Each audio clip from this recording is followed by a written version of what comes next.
Hello दोस्तों, learn with practical में आपका स्वागत है। अभी तक हमने क्लास 10 की फिजिक्स का पहला लेसन प्रकाश के परावर्तन का संपूर्ण अध्ययन कर चुका है और इसके साथ साथ हमने उससे रिलेटेड जो भी न्यूमेरिकल्स थे उसका भी अध्ययन कर चुका है।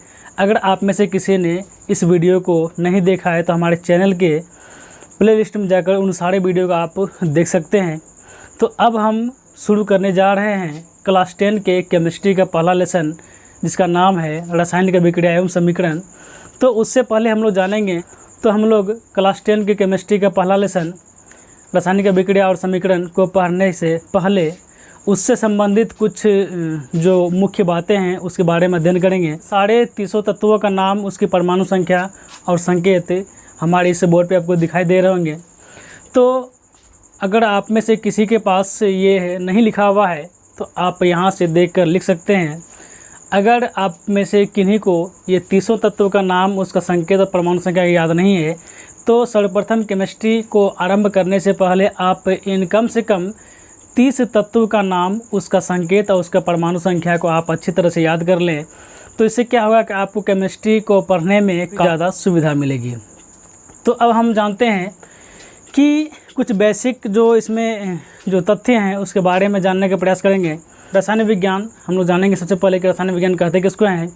तो विज्ञान की वह शाखा जिसके अंतर्गत हम विभिन्न प्रकार के पदार्थों के संगठन, उसकी संरचना और उसके गुणों का अध्ययन करते हैं, तो इसे ही हम रसायन विज्ञान कहते हैं। नेक्स्ट आपका टॉपिक है वो है तत्व, जिसे हम लोग एलिमेंट्स भी कहते हैं।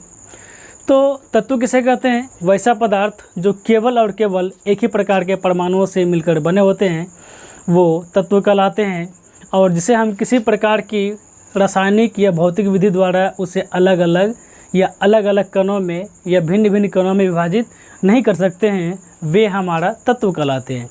जैसे सपोज दैट कि अगर हम लोहे को खंडित करते जाएं, उसे टुकड़े में बांटते चले जाएं, तो उसका जो सबसे छोटा से छोटा जो अंश होगा, जो छोटा से छोटा टुकड़ा होगा, वो आपका लोहा ही होगा, ना कि वो सोना या चांदी बन जाएगा।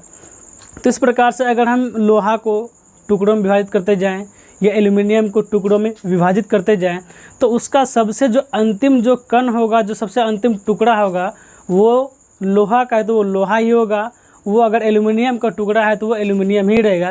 तो इस प्रकार हम कह सकते हैं कि किसी प्रकार का जो तत्व है वो केवल और केवल एक ही प्रकार के परमाणु से मिलकर बने होते हैं।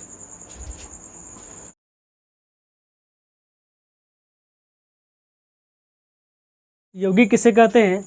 जब दो या दो से अधिक तत्वों को एक निश्चित अनुपात में मिला दिया जाता है तो इसके फलस्वरूप जिस नए पदार्थ का निर्माण होता है वो हमारा यौगिक कहलाता है। जैसे CO2, तो उसमें एक कार्बन 2 ऑक्सीजन मिल के बने हैं, तो कार्बन डाइऑक्साइड उसका एक निश्चित मात्रा से जल H2O, तो हमेशा H2 और O के रूप में ही फॉर्म में रहता है।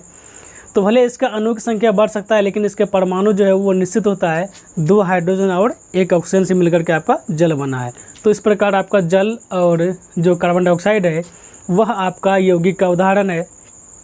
इसे आप कहीं से भी ले लें, आपका वो जल नदी का हो, नाले का हो, समुद्र का हो या बर्फ़ का हो, तो हर एक जगह वो जल जो है H2 और O के फॉर्म में ही पाए जाते हैं। अब CO2 की मात्रा है तो CO2 आपका चिमनी का हो या किसी अन्य पदार्थ को जलाने के बाद जो निकल रहा है धुआं, तो उसमें CO2 मतलब एक कार्बन और 2 ऑक्सीजन के फॉर्म में ही अब पाए जाते हैं। तो इस प्रकार हम कह सकते हैं कि कार्बन डाइऑक्साइड और जल ये दोनों क्या हैं? यौगिक हैं।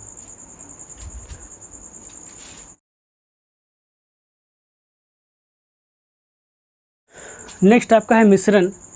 तो मिश्रण का अगर उदाहरण दिया जाए तो हमारे वायुमंडल में जो वायु है वो एक मिश्रण का उदाहरण है। हम लोग 2 या 2 से अधिक तत्वों को किसी भी अनुपात में मिला देते हैं तो इसके फलस्वरूप जो नए पदार्थ का निर्माण होता है उसे हम लोग मिश्रण कहते हैं। जैसे चीनी और पानी का घोल, ये भी आपका एक मिश्रण का उदाहरण है। जैसे हमारे हवा में अनेक प्रकार की गैसें घुली हुई हैं, तो यह भी आपका एक मिश्रण का ही उदाहरण है। नेक्स्ट आपका टॉपिक है अणु, जिसको हम लोग मॉलिक्यूल्स भी बोलते हैं। तो पदार्थ का जो छोटा से छोटा कण है वह आपका अणु कहलाता है, जो रासायनिक अभिक्रिया में भाग नहीं लेते।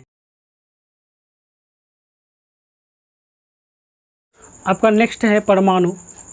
तो पदार्थ का वह सूक्ष्मतम कण जो रासायनिक अभिक्रिया में भाग लेता है वह आपका परमाणु कहलाता है। अब आपका नेक्स्ट आता है कि संयोजी सेल यानी संयोजी कक्षा किसे कहते हैं। तो हमारा जो परमाणु है, तो परमाणु में अनेक प्रकार के कक्षाएं हैं। तो उन कक्षाओं में जो सबसे बाहरी कक्षा होती है उसे हम लोग संयोजी सेल या संयोजी कक्षा कहते हैं। और सबसे बाहरी कक्षा अर्थात संयोजी सेल में पाए जाने वाले जो इलेक्ट्रॉन होते हैं उसे हम लोग संयोजी इलेक्ट्रॉन भी कहते हैं।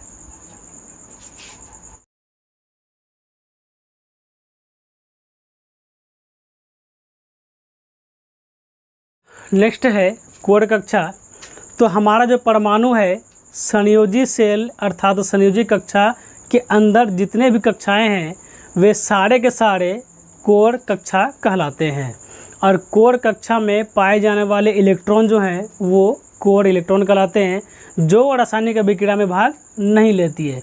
लेकिन संयोजी सेल में पाए जाने वाले इलेक्ट्रॉन रासायनिक अभिक्रिया में भाग लेते हैं।